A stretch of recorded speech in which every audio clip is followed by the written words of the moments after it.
Hello guys, welcome to our channel. नमस्ते, आप सबका बहुत बहुत स्वागत है हमारे चैनल जिसका नाम है रिएक्शन करो। और रिएक्शन करूँ में मैं हूँ शैन और मेरे साथ हैं अली। तो होपफुली आप लोग बिल्कुल ठीक होंगे। We are good and happy. और आज हम आपके साथ एक और नया वीडियो देखने वाले हैं जो नेपाल से रिलेटेड है। और ये वीडियो जो है ये इंटरेस्टिंग होने वाला है इसलिए कि हम लोग भी जानना चाह रहे थे और काफ़ी लोग जिनको नहीं भी पता वो भी जानना चाह रहे होंगे कि नेपाल पे कभी कोई कब्ज़ा क्यों नहीं कर सका। तो आज इस वीडियो से पता चलेगा क्यों नहीं। तो इसमें 5 रीजंस हैं। यार मेरी आंख में कुछ चला गया। हमारी आंख में नेपाल का वो चला गया है। अभी आंखें साफ कर ली हैं मैंने और अभी देखेंगे 5 रीजंस या reasons Y Nepal was never colonised. तो एक तो रीज़न की ब्रेव गोरखा आर्मी है जो कि किसी को टिकने नहीं देती। तो बाकी रीज़न जो है ना वो अभी देखते हैं। तो अगर आप रिएक्शन ग्रुप पे पहली दफ़ा आते हैं तो ज़रूर सब्सक्राइब कर लें। तो फिर अपना वीडियो शुरू करते हैं अली भाई। Let's play it. Nepal is not either a unique case nor an aberration. Historically, agricultural civilization with well-settled population have been the easiest to colonize. It's important to understand that the Britishers were colonial, but the main motivation behind their colonial ambition was wealth and business. As the Britishers had their hands full with India and Burma, speaking of South Asia, they had little time to think of Nepal. Not that they never had their eyes on Nepal. Britain was ruling 1/4 of the world and had everything to lose. Nepalese on the other hand didn't. So, despite being militarily inferior, Nepalese hold the British off. The Gurkhas are extremely ferocious fighters, a fact which must have deterred the Britishers. It would be wise to admit that the English, who had the strength and the best warfare technology, could have attacked and colonized the brave Gurkhas, but why didn't they do so? Here are 5 reasons about why Nepal was never colonized by the British. Let's look into it. The Anglo-Gurkha War started in 1814 AD. The British Crown took direct control over its South Asian colonies only in 1847 AD. So, firstly, Nepal didn't go into a war with the British during the peak of their dominance. In fact, in 1814 AD the British were just trying to get a foothold in South Asia. The British had made constant efforts to persuade the Nepalese government to allow them their trade to the fabled Tibet through Nepal. Despite a series of delegations, the Nepalese Daba refused to budge an inch.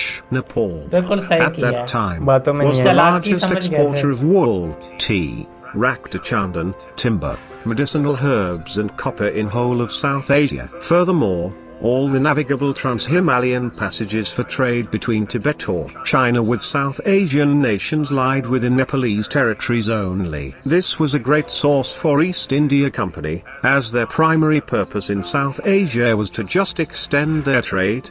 Despite all this, Nepal was never the economic giant that some of the states in India were, but not because Nepal was poor. Compared to contemporary nations, Nepal wasn't.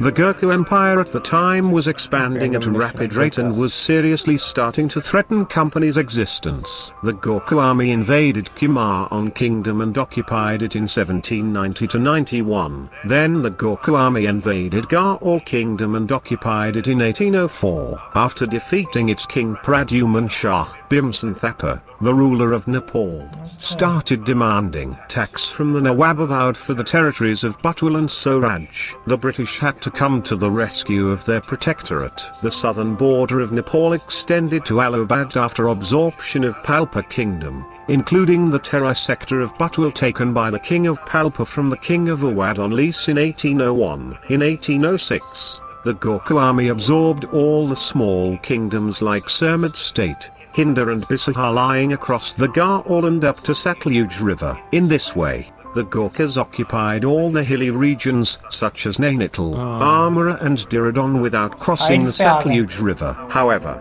when the Gurkhas crossed the Satluj River, the Gurkhas' attack on Kangra and siege of Kangra fort west of Satluj River was repulsed by the Kangra king with help from Maharaja Ranjit Singh of Punjab in 1809. The Nepalese side won resounding victory over the British at the end of the first campaign, as the British had seriously underestimated the Gurkhas' military capabilities. After the first campaign, by mid-February, of the 4 British commanders the Nepalese army had faced till that time, Gillespie was dead, Marley had deserted, Wood was harassed into inactivity, and Martindale was practically incapacitated by overcautiousness. The British then actually committed more than, or about, 40,000 troops to fight against the Gurkhas, and that ultimately culminated into the Sugarloaf Treaty. Before the start of Anglo-Gurkha War in 1814, Nepal actually accepted the suzerainty of King Emperor of China in the immediate aftermath of Sino-Nepalese War, 1788 to 1792 AD. This was another major reason for East India Company's decision to not annex main Nepalese territories. The British were just in the process of consolidating their power in South Asia. Annexation of Nepal would have inadvertently brought them in close confrontation with the King Empire, which they tried to avoid at all cost. This was also the reason why the British left not just Nepal, but Bhutan, Kashmir and Sikkim unconquered as well. The annexation campaign of the British started only in late 1800s, once it had fully gained control over much of the Indian princely states. But by that time Nepal was already considered to be a British ally, and thus the British felt no need to conquer Nepal. Moreover, Jung Bahadur Rana was the first Raja and Prime Minister to get state honours in the court of Queen Victoria in 1850 AD, and also the first South Asian head of state to visit Europe, which improved the friendly relationship between Nepal and the British. This is what most of southern Nepal looked like at the time of British occupation of India. Most of southern Nepal was covered by highly dense forest full of mosquitoes and many undiscovered wild animals. Anyone willing to venture into Nepal would have to pass through this forest, where they would almost surely get bitten by large number of mosquitoes carrying malaria and possibly dengue. Many Indian rulers also tried to invade Nepal but failed because of this huge forest which extended far south to Indian states. The small hilly area between the dense forest and high Himalayas was luring British, who were having difficulty with humid Indian environment. But the Brits had managed to secure other cool and hospitable places around Indian subcontinent. Now, occupation of Nepal would be for resources which the Brits needed in plenty. British already benefited from large Indian plains, and they had little use of small hilly areas producing grains barely enough to sustain farmers' family,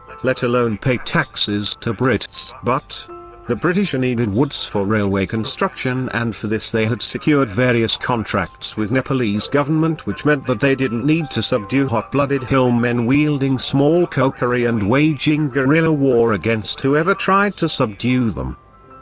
Let's go down to history first. The Mongols didn't invade Nepal. However brave the defending soldiers, Mongols could conquer everything in their path, but they didn't venture into the area which is now Nepal and most of northern India because of the geographical advantages. Himalayas is a really tough and almost impossible area to pass through. High mountains with very low amount of oxygen was the reason why northerners never tried to extend their empire south, whereas Nepal's hilly landscape made it harder for the Britishers to mount an attack on Nepal, which left Nepal independent due to its geographical advantage. Also, the social, political situation in India, which was their biggest cash cow, was always a big headache for the Brits. So instead of diverting attention and resources to Nepal, which comparatively was less resourceful, they focused on India. Let me give you the example of northeast India, especially Manipur, another kingdom which fought bravely against the English but were eventually subdued by the English might. Manipur was not attacked until 1890s,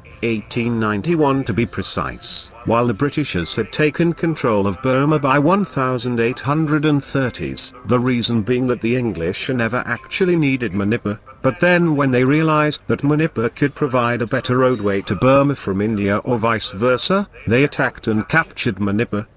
The British in reality lost more soldiers to illness than at the war. More than 100 years later, after the British had left India, Pandit Jawaharlal Nehru conceived the Non-Aligned Movement, 1961, in which he pledged that India wouldn't invade any country nor be invaded, as a result of which India didn't invade Nepal. However, later on, Indira Gandhi, India's third Prime Minister, daughter of Jawaharlal Nehru, invaded Sikkim. This feisty move sent a chill down King Mahendra's spine. He shuddered from the thought that eventually Nepal would be annexed by India as well, and as a result of which he started spreading anti-India sentiments in Nepal.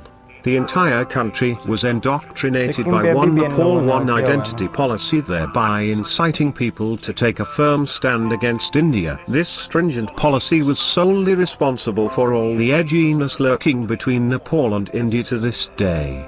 It is true that the Anglo-Nepal War that ended in the Sugarloaf Treaty was intended by the British to conquer the peoples of Nepal. Nepal's lack of exciting economic potential for them, they soon lost much interest. This is the main reason why Nepal never fell to the British. Certainly Nepal's valorous soldiers played a part in our independence, but theirs was a fringe contribution in comparison to these pragmatic inclinations of the British. Don't forget to watch my other videos and please. Okay, let's close our video over here.